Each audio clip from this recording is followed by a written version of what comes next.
Hi everyone, I welcome you all again in our new video of the chapter 1 that was units and dimensions for JEE, है ना? So let's just start with our lecture 3. We are gonna analyze the dimensional formula of some more physical quantities so that आप लोग इस चीज़ को बहुत अच्छे से समझ लें और आगे आपको इस चीज़ में कोई दिक्कत ना आए। बेसिकली सारा खेल आपका वही है एम एल और टी का, और ज़्यादा से ज़्यादा आपका जो भी क्वांटिटीज़ में अगर आगे की कुछ यूज़ होंगी जैसे करंट एंड ऑल तो वहाँ से आएंगे। तो मैंने आपको डायमेंशंस का आइडिया लास्ट क्लास में दे दिया था, बस यहाँ पे उसको कंटिन्यू करके उसको परफेक्ट करने का ट्राई करेंगे। And I expect you all कि आप लोग क्या करें कि मतलब ये जो भी मैं बता रहा हूँ उसको एक बार खुद से भी प्रैक्टिस करें, है ना? So let's start. So the first thing before we move ahead is that आप लोगों को याद होना चाहिए क्या क्या हमने लास्ट क्लास किया था, है ना? तो बेसिक चीज़ें अगर आपको याद हों, सबसे पहले कि डायमेंशंस क्या क्या होते थे, मास का क्या होता था, है ना? लेंथ क्या क्या होता था, टाइम का क्या होता था, ये तो आपको पता ही है। मास का क्या होगा, मास एक ही बार है तो डायमेंशन क्या है, एक ही बार मिलके बनेगा मास से।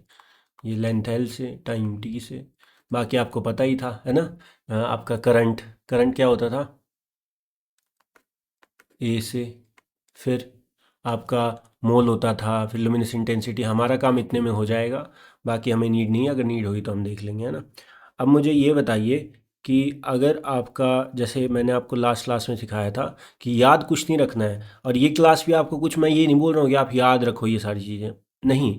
आप बस इसको सीखो, देखो, और जो भी चीज़ें वो आप ऑलरेडी, जब ये सिलेबस ख़त्म हो जाएगा तो आपको सब कुछ पता चल जाएगा। तब तक के लिए आप क्या करें, बस आज की क्लास आप ऐसे सोचो कि आप प्रैक्टिस कर रहे हो, क्वेश्चन सॉल्व कर रहे हो, क्वेश्चन का आंसर नहीं रटते हैं, है ना? बस उसका आंसर निकालते हैं। उसका आंसर निकालना आना चाहिए आपको। गिवन चीज़ें दी हुई होंगी तो गिवन आपको सब दिया होगा, फार्मूला दिया होगा आपको, बस क्वांटिटी का डायमेंशनल फार्मूला लिखना आना चाहिए ना।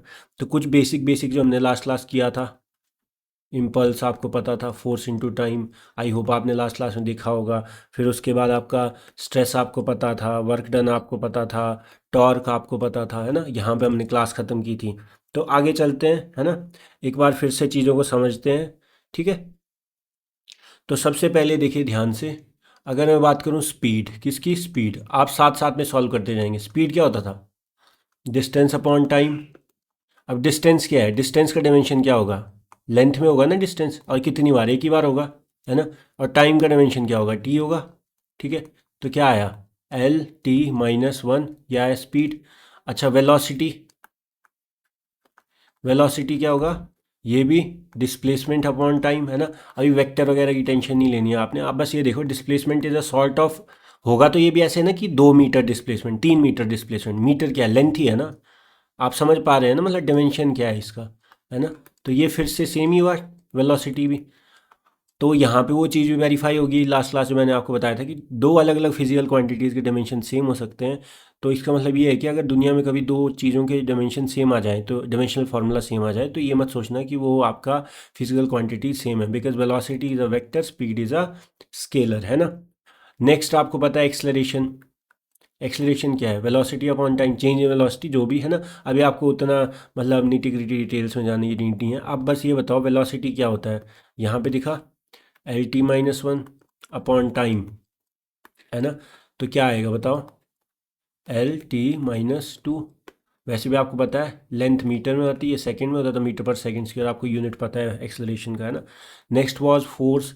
ये क्या आपको याद नहीं रखना है, ये आप साथ साथ में निकालो। ये जो फार्मूला दे रहा हूँ ना मैं, जिन चीज़ों को आपको पता है वो आप खुद निकालो, जिन चीज़ों को आपको नहीं पता वो मैं फार्मूला दे रहा हूँ। एक्सलरेशन होता है change in velocity with respect to time.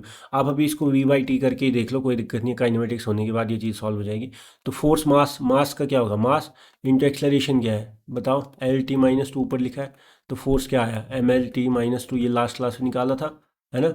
Next करते हैं, नेक्स्ट क्या था, वर्क डन में निकाला था लास्ट क्लास। वर्क डन क्या होता था, फॉर्मूला नहीं याद, कोई दिक्कत नहीं, 9 10 में पढ़ा होगा वैसे तो, फोर्स इंटू डिस्प्लेसमेंट, है ना? तो फोर्स क्या है, अभी अभी ऊपर निकाला, M L T minus two into displacement क्या होगा, 2 मीटर 3 मीटर है, तो लेंथ ही ना, एक ही बार है ना, मीटर स्क्वेयर थोड़ी ना है, एल स्क्वेयर थोड़ी ना है। तो ये क्या होगा, M L two T minus two. क्या ये समझ आता है? ये हो आपका वर्क का डिमेंशनल फार्मूला। और बताएं और क्या किया था हमने, टॉर्क किया था। टॉर्क क्या था, फोर्स इंटू परपेंडिकुलर डिस्टेंस है, तो चाहे डिस्टेंस परपेंडिकुलर हो चाहे जो भी हो, है तो डिस्टेंस ही ना, तो डिमेंशन तो लेंथ का ही होगा ना। तो अल्टीमेटली ये दोनों तो सेम ही लग रहे हैं ना एक तरह से डायमेंशनल फार्मूला। तो आपका क्या होगा, ये भी यही होगा। मैंने आपको लास्ट क्लास में बताया था, हालांकि ये क्वांटिटीज़ अलग अलग हैं आपकी। तो मैंने आपको ये बताया हुआ था कि मतलब नेसेसरी नहीं है कि दोनों के डायमेंशन सेम हो, तो दोनों फिजिकल क्वांटिटीज़ भी सेम ही हो, है ना। ये बार बार बताने की नीड नहीं है। नेक्स्ट देखते हैं स्ट्रेस। स्ट्रेस क्या होता है, फोर्स बाय एरिया। अच्छा, अब ये मत सोचना कि स्ट्रेस क्या होता है, मतलब एग्जैक्ट क्या होता है। एग्जैक्ट जब चैप्टर आएगा आपका इलास्टिसिटी वगैरह, तो हम देख लेंगे। कुछ नहीं होता है, बहुत सिंपल चीज़ें होती हैं। आपको बस मैं फॉर्मूला दे रहा हूँ ना, आप अप्लाई करो जो आपने सीखा है, जितना सीखा है। एम एल टी फोर्स क्या है, ML T-2 ऊपर निकाला हमने। एरिया क्या होता है, एरिया मीटर स्क्वेयर, मतलब लेंथ इंटू ब्रेड्थ या लेंथ इंटू लेंथ या side into side, side square. Meter square dimension होता है ना, मीटर क्या होता है, लेंथ होता है, तो एल स्क्वेयर होता है। क्या होता है ये, एल स्क्वेयर। कितना आया, ML-1T-2। क्या ये समझ आता है सबको, है ना, ईजी है। नेक्स्ट आगे चलते हैं। सेम इसी तरह से आपने पढ़ा होगा प्रेशर। प्रेशर क्या होता है, फोर्स बाई एरिया, तो 9-10 में पढ़ा होगा। फोर्स क्या होता है, ML-T-2। कितनी बार लिख लिया हमने, बहुत बार। ये एल स्क्वेयर। तो ये तो सेम ही नहीं आ गया फिर से स्ट्रेस के डायमेंशनल फार्मूला की तरह, ML-1T-2। अब यहाँ भी प्रूव होता है, ये दोनों आपका फिजिकल क्वांटिटीज अलग अलग हैं, but still they have the same dimensional formula, है ना, T⁻², है ना। ये ध्यान रखना है आपने, यहाँ पे सब जगह। नेक्स्ट, आपका सरफेस टेंशन आपको पता होगा, फोर्स बाई लेंथ, है ना। तो फोर्स क्या है, ML-T-2 अपॉन लेंथ। क्या होगा, ML-1T-2। क्या ये समझ आ रहा है। आपने इसको याद नहीं करना है, मैं फॉर्मूला आपको दे रहा हूँ, बस आप इसका आंसर निकालना सीखो। डायमेंशनल जो सीखा है आपने, है ना, याद रखने की नीड नहीं है, सारी बहुत छोटी छोटी चीज़ें हैं। जब आप ये समझेंगे कि सरफेस टेंशन एक्चुअल में क्या होता है, इसकी फील क्या है, वो समझेंगे आप इसके चैप्टर में। तो बस जब वो समझ लेंगे तो ये थोड़ी ना याद करने बैठेंगे फॉर्मूला क्या होता है। Next is acceleration due to gravity. अब मुझे बताओ, क्या इसमें कुछ सोचने की नीड है कि पता नहीं क्या होगा एक्सलेशन। अरे भाई, एक्सलरेशन है ना, तो चाहे ग्रेविटी की वजह से हो चाहे जिसकी वजह से, एक्सलरेशन तो एक्सलरेशन ही होता है ना। तो एक्सलरेशन का आपको डायमेंशन पता ही है ना, क्या होगा, LT-2। प्रूव करके देख लेना, चाहे आगे आप देख लेना, चैप्टर जब आएगा तो, है ना। Force is equal to mass into acceleration से ही आएगा ना ये। तो अल्टीमेटली जिस टाइप की भी एक्सलरेशन है तो एक्सलरेशन ही, तो एक्सलरेशन तो आएगी तो मीटर पर सेकंड स्क्वायर में ही ना। मीटर क्या है, लेंथ है, सेकंड क्या है, टाइम है, T-2। समझ आता है। नेक्स्ट इज ये पोटेंशियल एनर्जी, है ना। अभी मैं आपको वो वाली बता रहा हूँ, जैसे मान लो आपका हाइट वाली पोटेंशियल एनर्जी, है ना। तो mgh, कितनी mgh, ये आपने पढ़ी होती है। तो अब इसका डायमेंशनल फॉर्मूला निकालो। मास, एक्सेलरेशन ड्यू टू ग्रेविटी है ये, अभी अभी दिखाया हमने यहाँ पे, LT-2। हाइट कितनी होगी, हाइट देखो, हाइट भी मीटर में ही होगी, तो डायमेंशन तो लेंथ का ही है ना। अब ये मत सोचना कि लेंथ कैसे, अरे जो यूनिट जो डायमेंशन होते हैं 7, उसमें से कौन सा डायमेंशन लेगा, ये लेंथ का ही लेगा ना। नेक्स्ट कितना आया, ML-T-2। अब देखो पोटेंशियल एनर्जी और आपका वर्क डन, क्या ये सेम नहीं आ रहा है ना, सेम इनके डायमेंशनल फार्मूला, है ना। तो ये सारी चीज़ें आगे मैं अभी क्यों बता रहा हूँ, ये आगे आगे लिंक करेंगे हम, है ना। बट आपको पता होना चाहिए। और कुछ ट्राई करो, शाबाश। मोमेंटम, ठीक है, क्या होता है, फार्मूला आपको पता ही होगा, मास इंटू वेलोसिटी। मास क्या है, m, वेलोसिटी क्या है, LT-1। क्या आएगा, ML-T-1। समझ आता है। Next, kinetic energy, half mv²। अब कुछ लोग बोलेंगे सर हाफ का क्या, अरे डायमेंशन देखना है बस, ये आपको बस लास्ट में जो आता है ना मीटर पर सेकंड, उसके मतलब है। न्यूमेरिकल वैल्यू चाहे 3 और 4, उससे फ़र्क नहीं पड़ता, क्योंकि न्यूमेरिकल वैल्यू का कोई डायमेंशन नहीं होता। न्यूमेरिकल वैल्यू विदाउट मतलब डायमेंशन लेस होती है, वो मैं प्रूव करूंगा आगे। मतलब उसमें ना मास होता है ना कुछ। अब 2 है, मान लो मैं बोलूँ कि 2 का डायमेंशन क्या है, ML-T वगैरह में कुछ नहीं है ना, M0 L0 T0, तो उसको लिखने की नीड थोड़ी ना है, ये डायमेंशन लेस है। सेम हाफ का कुछ डायमेंशन नहीं होता। इसमें देखो, मास, वेलोसिटी क्या है, LT-1, इस पूरे का स्क्वायर है ना, ये ध्यान रखना, पूरे का स्क्वायर है। क्या हो जाएगा, ML² आ जाएगा, T⁻² आ जाएगा।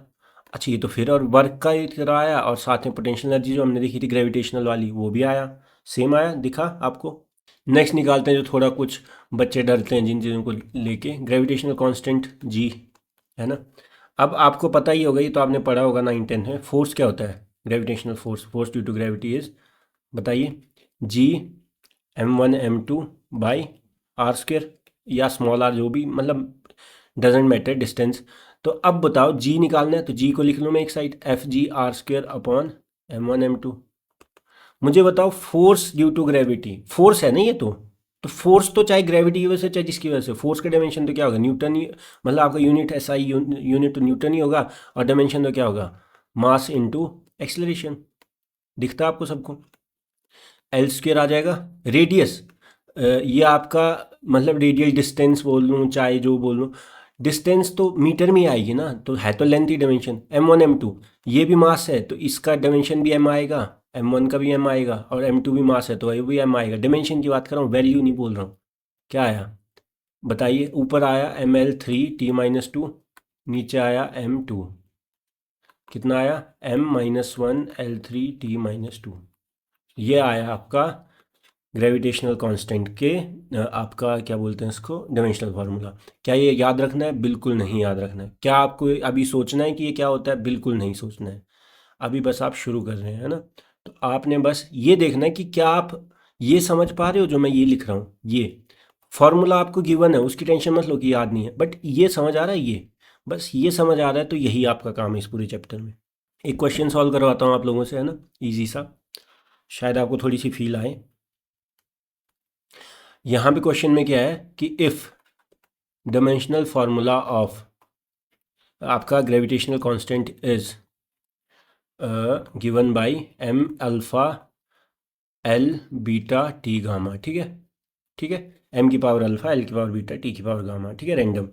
तो आपको पूछा है कि फाइंड वैल्यू ऑफ, ऐसे क्वेश्चन मेंस में आते हैं, है ना, आते हैं ना, तो बस ट्राई करो, alpha plus beta plus gamma ये निकालना आपको। मॉड है ना, मॉड क्या होता है कि आपको हमेशा एब्सोल्यूट या पॉजिटिव वैल्यू देगा, इसके बाहर, है ना। ये फंक्शन क्या होता है, मॉड्यूलस फंक्शन, बेसिक मैथ्स नहीं पता हो तो कोई दिक्कत नहीं, आगे देख लेंगे। तो आई होप आपने ट्राई कर लिया होगा, है ना, पॉज करके। तो देखते हैं क्या है, ईजी है। पहले लिख लो डायमेंशनल फार्मूला, आपको ग्रेविटेशनल कांस्टेंट का आपने निकाला था, क्या था, नहीं पीछे लिखा था आपने, m-1l3t-2। तो कंपेयर करो, अल्फ़ा की पावर क्या, अल्फ़ा की वैल्यू -1, बीटा की वैल्यू 3 और गामा की वैल्यू -2। अब निकालो mod of alpha plus mod of beta plus mod of gamma equal to, mod का काम हमेशा याद रखना है, मॉड के अंदर जो भी वैल्यू होगी वो हमेशा प्लस देगा, माइनस होगा तो उसको प्लस में कन्वर्ट कर देगा, मतलब माइनस को माइनस से मल्टीप्लाई कर देगा, प्लस होगा तो उसको कुछ नहीं करेगा, वो तो एज इट इज दे देगा, मतलब प्लस को प्लस से मल्टीप्लाई कर दिया, है ना। तो माइनस को ये हमेशा प्लस वैल्यू देता है, +3 तो प्लस ये 3 देगा, फिर से -2 को ये क्या बना के देगा, +2, ठीक है। कितना आया बताइए, 6। कितना आया, इसका आंसर कितना आया, 6, है ना। तो ये होते हैं आपके मेंस पैटर्न क्वेश्चन, है ना, इजी से। आगे चलते हैं, next is your strain. Strain, अब देखिए स्ट्रेन होता है change in length upon original length, ठीक है। अब चेंज इन लेंथ क्या होता है, मतलब मान लो length final minus length initial upon original length is length initial, है ना। अब मुझे ये बताओ, चेंज इन लेंथ कुछ ऐसा नहीं लग रहा है किसी चीज़ को खींच रहे हैं, तो ये सारी चीज़ें ना इलास्टिसिटी की बातें हैं, तो अभी आपको इसकी टेंशन नहीं, होता क्या है, एक्चुअल फील नहीं, अब बस ये समझो डायमेंशन कैसे लिखेंगे। मुझे बताओ, अगर मैं दुनिया में मान लो 3 मीटर में से 1 मीटर घटाता हूँ तो फाइनल आंसर क्या है, 2 मीटर। तो दो जिन चीज़ों को मैं घटा रहा हूँ, पहली बात तो देखो मास में से लेंथ नहीं माइनस होती, कॉमन सेंस है ना। आप 2 किलो में से 2 मीटर नहीं हटा सकते, आप 2 मीटर में से 1 किलो नहीं हटा सकते। जब भी आप माइनस प्लस करते हो अलजेब्रा, तो आपका देखो मल्टीप्लाई हो सकता है, मल्टीप्लाई की बात नहीं करो, प्लस माइनस बेसिक है ना। तो आपका हमेशा दोनों के डायमेंशन सेम होने चाहिए। आप 3 मीटर कपड़े में 2 मीटर कपड़ा ही जोड़ोगे, ठीक है, तो वो मैं बता रहा हूँ। अब मुझे ये बताओ, अगर मैं आपका यहाँ पे ऐसे बोलूँ कि आप जब दो चीज़ों का डिफरेंस ले रहे हो तो फाइनली जो चीज़ बनेगी वो, जैसे आपने 3 मीटर कपड़े में से 2 मीटर कपड़ा काटा तो 1 मीटर कपड़ा बचा, तो बचा क्या, बचे हुए का डायमेंशन क्या है, जो चेंज आया। जैसे मान लो आपने 3 मीटर ओरिजिनल कपड़ा था, 1 मीटर अब फाइनल कपड़ा बचा, तो चेंज कितने का किया, 2 मीटर का, कितने का किया, 2 मीटर का। तो जो चेंज भी है अल्टीमेटली जिन चीज़ों को आप माइनस कर रहे हैं, फाइनल चेंज भी उसी यूनिट का आता है, मतलब उसी डायमेंशन का आता है। तो यहाँ पे ये जो डेल्टा एल होगा finally change in length, change in length बोलूँ या लेंथ बोलूँ, दोनों की डायमेंशन। आप लेंथ में जब बोलोगे कि यार इसमें ना इतना चेंज आ गया है, इसकी लेंथ में इतना चेंज आ गया, तो आप क्या बोलोगे कि इसकी लेंथ में 2 मीटर का चेंज आ गया। अल्टीमेटली जो आप चेंज बता रहे हो वो भी तो लेंथ में ही बता रहे हो, किस में बता रहे हो, लेंथ में। तो अल्टीमेटली इसका जो चेंज इन लेंथ का डायमेंशन होगा वो भी तो लेंथ ही होगा। कि मान लो 3 मीटर का चेंज आया, 2 मीटर का चेंज, जैसे आप बोलो कि मास, जैसे आप किसी को बोलो कि यार तेरा वेट बढ़ गया है, तो बढ़ गया है तो मतलब आपने चेंज बताया ना, इंक्रीज, पर किस में बताया, अल्टीमेटली बताओगे तो केजी में ही। तो जो वेट का यूनिट है वही उसके चेंज का भी यूनिट होगा, है ना, कॉमन सेंस है ना। और ओरिजिनल लेंथ तो लेंथ में ही होगा, तो ये तो 1 आ गया। 1 आ गया कैसे, आप ये सोचो कि लेंथ की पावर 1 थी, लेंथ की पावर 1 थी, तो लेंथ की पावर 1 माइनस 1 कितना है, लेंथ की पावर 0, लेंथ की पावर 0 इज 1। ये मत सोचना कि मैंने काट दिया। अब बताओ यहाँ पे डायमेंशन क्या बना, m की पावर 0, l की पावर 0, t की पावर 0। तो यहाँ पे तो कुछ डायमेंशन ही नहीं आया, बाकी तो है ही नहीं। तो इसीलिए ऐसी क्वांटिटीज़ को क्या बोलते हैं, डायमेंशन लेस क्वांटिटीज़। समझ आता है आपको। जैसे आपका मैं बोलूँ कि 10 जो नंबर है, is it having a dimension, नहीं, मास 0, l 0, t 0। तो जो आपका कांस्टेंट वैल्यूज होती हैं they are also dimensionless. Next बात करते हैं एंगल। एंगल आपका थीटा होता है, क्या होता है, थीटा। आपको पता ही होगा ये तो, थीटा क्या होता है, एल अपॉन आर। एल क्या होता है, arc length upon radius. Basic maths में पढ़ाया था कि मान लो आपका ये थीटा एंगल जो बना, ठीक है, किसी मतलब किसी, तो ये जो आर्क बनती है, इस आर्क लेंथ और ये जो सब्सिक्वेंट मतलब इसके साथ का रेडियस है, उसका रेशो होता है। जैसे मान लो अगर मैं इसको 360 मान लूँ, कितना, 360, तो 360 एंगल के लिए कितनी आर्क लेंथ आती है, पूरा सर्कल आ जाता है, पूरा सर्कल आ जाता है 2 पाई आर। समझ आता है। तो इसका मतलब क्या हुआ बताइए, अगर मैं 360, जैसे आपका मैं ये बोलूँ कि आपका जैसे आर्क लेंथ जब 2 पाई आर है, ठीक है, तो थीटा कितना आएगा, थीटा आएगा आर्क l/r, एल कितना है 2 पाई आर अपॉन आर। तो थीटा है 2 पाई, और हमें ये पता है कि 2 पाई आर आर्क लेंथ मतलब पूरा सर्कल, तो वो 360। तो यहाँ से एक चीज़ ये भी प्रूव होती है कि pi is equal to 180 degree. वैसे मैंने आपको ये बताया है, pi is in radian, 180 degree आपको पता है ना, पाई आपको पता ही होगा, ठीक है। तो यहाँ पे मुझे ये बताओ, मुझे थीटा के डायमेंशन क्या होंगे, एंगल के डायमेंशन क्या होंगे, क्या एंगल का कोई डायमेंशन होता है। यहाँ देखो, आर्क की जो लेंथ होगी, लेंथ है ना अल्टीमेटली, आप ऐसे बोलोगे ना कि 1 मीटर है, 1 सेंटीमीटर है, रेडियस भी ऐसे बोलोगे 1 सेंटीमीटर। तो अल्टीमेटली आर्क लेंथ भी लेंथ में ही होगी, रेडियस भी लेंथ में ही होगी। तो ये फिर से क्या आ गया, डायमेंशनलेस, क्योंकि कुछ बचा ही नहीं, m0, l0, t0। क्या ये समझ आता है। तो एंगल भी क्या होता है, dimensionless, just like constant values dimensionless होती है, ठीक है। आपका फिर ऊपर मैंने क्या बताया था अभी अभी आपको बताइए, स्ट्रेन बताया था, डायमेंशनलेस। लेकिन क्या एंगल का यूनिट होता है, हाँ यूनिट होता है, यूनिट इज रेडियन, ठीक है। तो इसका मतलब इसका यूनिट है, डायमेंशन नहीं है। समझ आ रहा है, एंगल का यूनिट है, डायमेंशन नहीं है। लेकिन जो स्ट्रेन है, स्ट्रेन, उसका ना यूनिट होता है ना डायमेंशन होता है। तो ये काफ़ी मतलब यूनिक यूनिक सी चीज़ें होती है, मतलब आपको डिटेल में इतना पता होने की नीड नहीं होती है, बट हाँ ठीक है, अच्छी बात है, आपको नॉलेज होता है, अच्छी बात है। क्योंकि कई बार कुछ लोग सोच लेते हैं कि डायमेंशनलेस है तो यूनिटलेस है या ऐसे, है ना, मतलब सीधे लिंक कर दिया। हाँ, अगर आपका जैसे मान लो यूनिटलेस है, तो मतलब उसके पास कोई यूनिट ही नहीं है ना। अगर आपका मतलब ऐसे सोचो कि बिल्कुल कुछ ही नहीं बचा है, तो डायमेंशनलेस होना निश्चित है। लेकिन अगर आपका डायमेंशनलेस है तो यूनिट उसको हम दे सकते हैं ना। जैसे एंगल को हमने रेडियन नाम दिया, ऐसा यूनिट दे दिया। हम किसी रेशो को नाम दे सकते हैं अपनी मर्जी से। मैं किसी रेशो को मतलब जैसे लेंथ बाई लेंथ था ना आपका strain, change in length by length, उस रेशो को मैं ऐसे ना रख के मैं अपना नाम दे देता। मैं साइंटिस्ट था मान लो, मैं उस रेशो को एक यूनिट दे देता कि थीटा मतलब जैसे ये है ना, या strain is equal to this this. तो ये सारा, क्योंकि यूनिट तो आप दे सकते हैं, लेकिन डायमेंशन क्या होता है, डायमेंशन तो आपको उसी से आएगा। क्या ही समझ आता है। आगे चलते हैं, कुछ और चीज़ देखते हैं। रिफ्रैक्टिव इंडेक्स बताओ, क्या होता है refractive index, speed of light in vacuum upon speed of light in medium, ठीक है। तो देखो, स्पीड ऑफ लाइट चाहे वैक्यूम में हो चाहे मीडियम में हो, है तो स्पीड ही ना। तो ऊपर भी क्या होगा, स्पीड का ही डायमेंशन, नीचे भी क्या होगा, स्पीड का डायमेंशन। क्या हुआ ये फिर से, डायमेंशनलेस। क्या हुआ फिर से, रिफ्रैक्टिव इंडेक्स इज डायमेंशनलेस। आप लिख सकते हैं डायमेंशनलेस को m0, l0, t0, ठीक है, डब्बे में, ठीक है, क्योंकि ये भी 1, ये भी 1, ये भी 1, अल्टीमेटली तो 1 ही आया। m की पावर 0 क्या होता है, 1 होता है ना, किसी की पावर 0। नेक्स्ट देखते हैं moment of inertia, that is mr²। m क्या होता है, मास। अब ये मत सोचना कि सर मोमेंट ऑफ इनर्शिया होता क्या है, कोई दिक्कत नहीं है, ये चैप्टर आएगा तो आप समझेंगे अच्छे से, बहुत सिंपल चीज़ होती है। नेक्स्ट, आर मतलब जो आपका रेडियल डिस्टेंस होती है रोटेशन की एक्सिस वाली है ना, वो बाद की बातें हैं। मतलब आप ये इतना आसान नहीं होता है, ये आपको देखना पड़ेगा बाद में, बट अभी के लिए मैं आपको बस ऐसी आई। तो ये है तो डिस्टेंस ही ना, तो डिस्टेंस मतलब लेंथ का डायमेंशन होगा एल का स्क्वायर, तो अल्टीमेटली क्या आया ml2। समझ आता है। Next, coefficient of viscosity, coefficient of viscosity.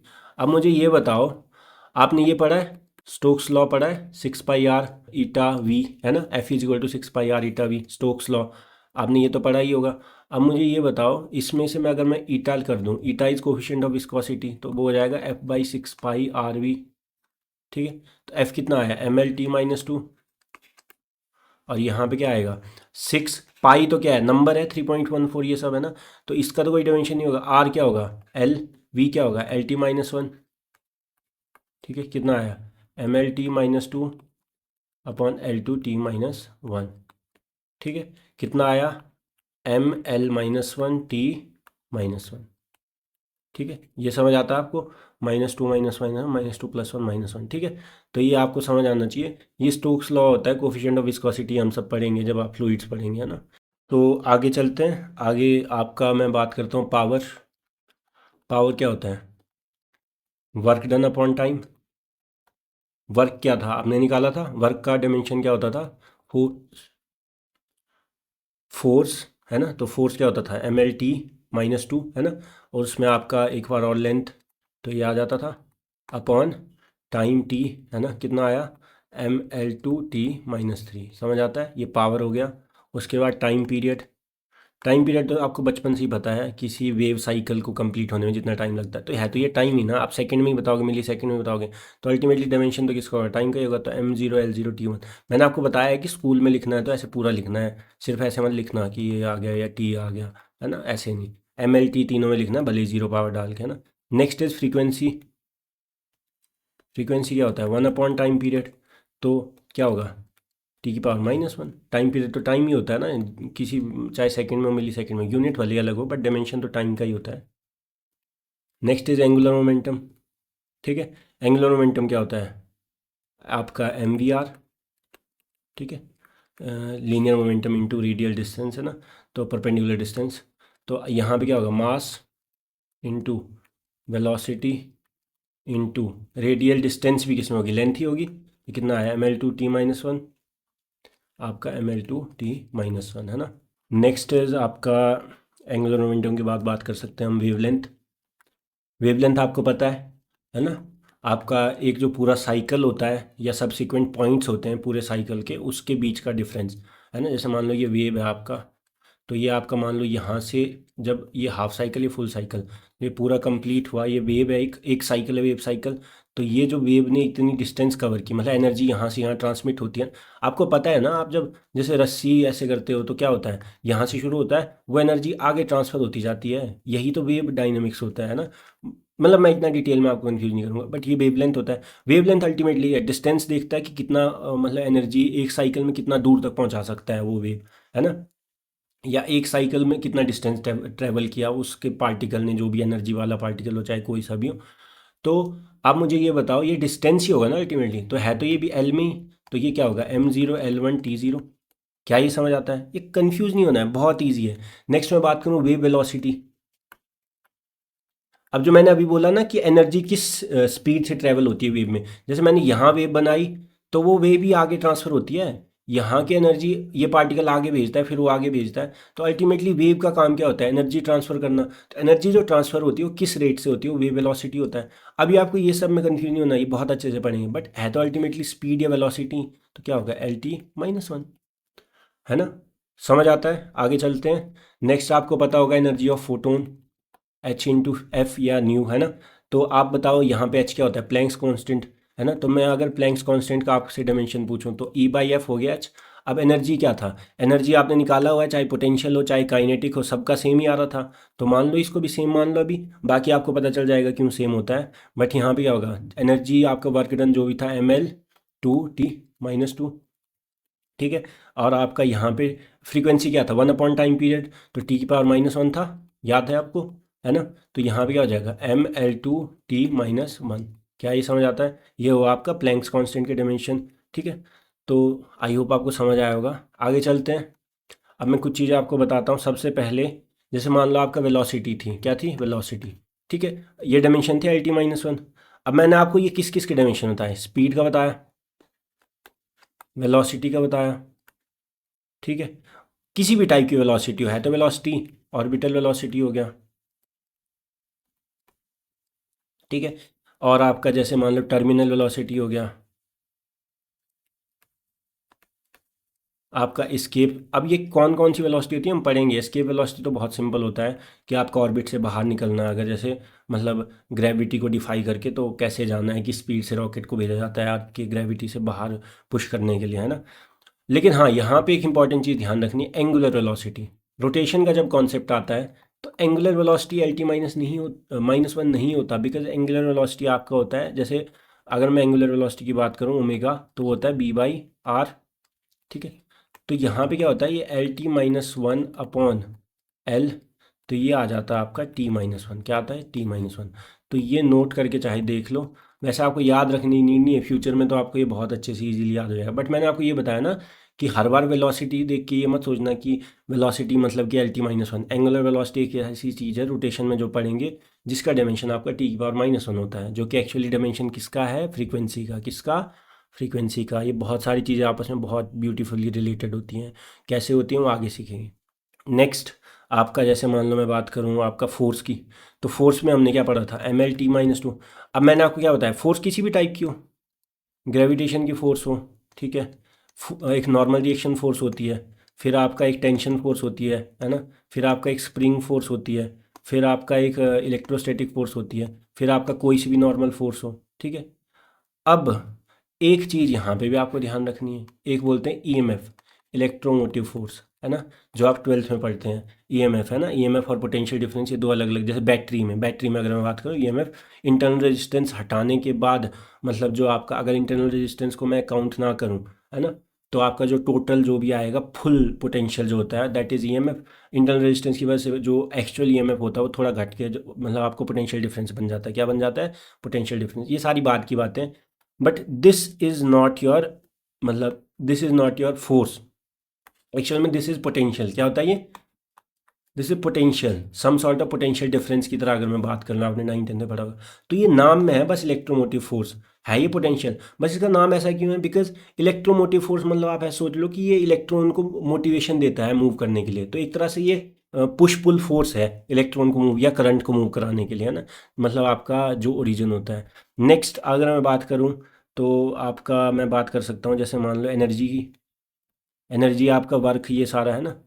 अब मुझे ये बताओ, एनर्जी में मैंने आपको मान लो कोई भी जनरल एनर्जी हो रैंडम, फिर आपका जैसे मान लो काइनेटिक एनर्जी हो गया, फिर आपका ग्रेविटेशनल पोटेंशियल एनर्जी हो गया, इलेक्ट्रोस्टैटिक पोटेंशियल एनर्जी हो गया, आपका वर्क डन हो गया, ठीक है। और बताओ और क्या पढ़ा था हमने, शाबाश। मैकेनिकल एनर्जी हो गया, जो टोटल एनर्जी होती है, काइनेटिक प्लस आपका पोटेंशियल एनर्जी। फिर आपका मैंने आपको जैसे एनर्जी ऑफ फोटोन बताया था, ठीक है, H न्यू, वो भी यही होता है। उसके बाद आपका हीट हीट आएगी, ठीक है, ये आपको समझ, हीट एनर्जी जो होती है, ठीक है, हीट एनर्जी हो गई।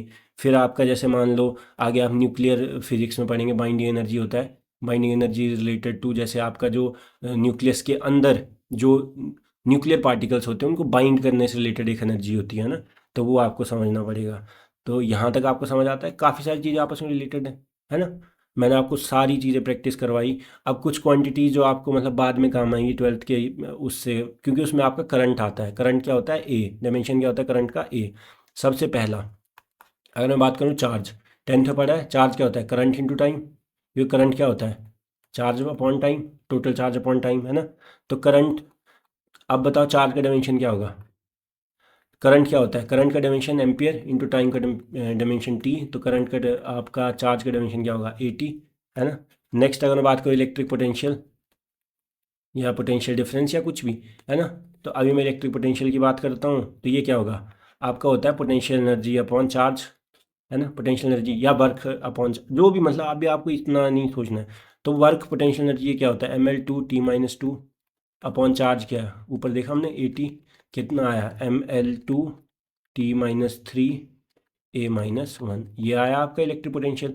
ईएमएफ भी यही होगा, हाँ बिल्कुल यही होगा, क्योंकि एक्चुअल में ईएमएफ भी क्या होता है, एक तरह का पोटेंशियल डिफरेंस ही होता है, बट फुल पोटेंशियल डिफरेंस होता है जब आप इंटरनल रेजिस्टेंस को इग्नोर करते हैं, तो उसके बाद जो उसका मैक्सिमम पोटेंशियल होता है। इलेक्ट्रिक फील्ड की बात करूँ अगर, इलेक्ट्रिक फील्ड होता है फोर्स अपॉन चार्ज, क्या होता है, फोर्स अपॉन चार्ज। तो फोर्स कितना होता है, M L T minus two, charge क्या हुआ, ए टी, कितना आया, M L T minus three A minus one. क्या ये समझ आता है, ठीक है। तो आई होप आपको मैंने जितनी चीज़ें ट्राई करी हैं उसके अलावा आपको शायद अगर कोई थोड़ी बहुत चीज़ें दिखती हैं तो कंफ्यूज नहीं होना है, बहुत इजी होती हैं, और it is not your job to remember all this stuff, है ना। आपको बस ये पता होना चाहिए कि कैसे एम एल टी लिखा, कैसे एम की पावर क्या लिखा, वो अगर समझ आता है तो आपको देर इज़ नो नीड, अगर आपको ये भी ना पता हो कि स्ट्रेस होता क्या एक्चुअल में, because this is something that you are just like you have just started your syllabus है ना with me. So this is something that I assume that you will definitely be taking time to understand, and also it is not possible until or unless I just explain these things to you in a separate lecture, और उसके लिए dedicated lectures होते हैं आपके syllabus में। सो जब जैसे मान लो इलास्टिसिटी और ये थर्मल एक्सपेंशन ये सब पढ़ लेंगे तो आपके लिए स्ट्रेस स्ट्रेन कुछ नहीं होगा, तो आपको फार्मूला भी पता होगा, सब पता होगा, तो आप खुद भी डायमेंशन लिख लोगे। तो अल्टीमेटली वही बात है कि आपका इन सब चीज़ों, छोटी छोटी चीज़ों से वरी नहीं करना जो स्कूल में वरी करते हैं बच्चे। Just keep learning, this chapter is just for fun for now, है ना। आप बस कॉन्सेप्ट समझिए, कॉन्सेप्ट लगाइए, अगर उतना हो रहा है तो मोर देन इनफ है। There is no need to run behind all this मतलब रट्टाफिकेशन, है ना। So that's all for the day, है ना। Let's see you all in our next lecture. I hope you liked the video. If you liked the video, please do like the video, comment on the video, share the video. It just makes me feel motivated to make more of the content, and maybe it will just boost my motivation, my inner conscience so much that I will just be making videos on other subjects too, like chemistry and maths, है ना. So uh, so thank you so much for being here if you are here till the end, है ना. So I will see you all in the next video.